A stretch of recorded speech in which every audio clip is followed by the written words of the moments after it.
අද අපි හදනවා රම්බුටන් අච්චාරුවක්. මුලින්ම රම්බුටන් ටික අරගෙන මෙන්න මේ විදියට සුද්ධ කරගන්න. ඔයාලට පේනවා ඇතිනේ.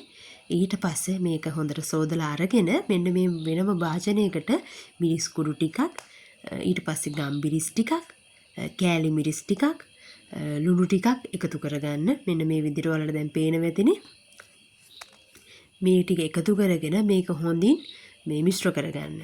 ඊට පස්සේ මේකට වතුර හැඳි දෙකක් විතර එකතු කරලා මේක හොඳට පේස්ට් එකක් වගේ හදාගන්න ඕනේ. ඔයාලට පෙනේ කොහොමද ඒක කරන්නේ කියලා. මේ හොඳට කලවම් කරගන්න. මෙන්න මේ විදියට ඊට පස්සේ වතුර එකතු කරනවා අපි.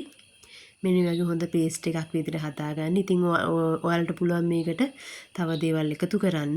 ඊට පස්සේ අපි රම්බුටන් ටිකට මෙන්න මෙහෙම මේ පේස්ට් එක දාගන්නවා.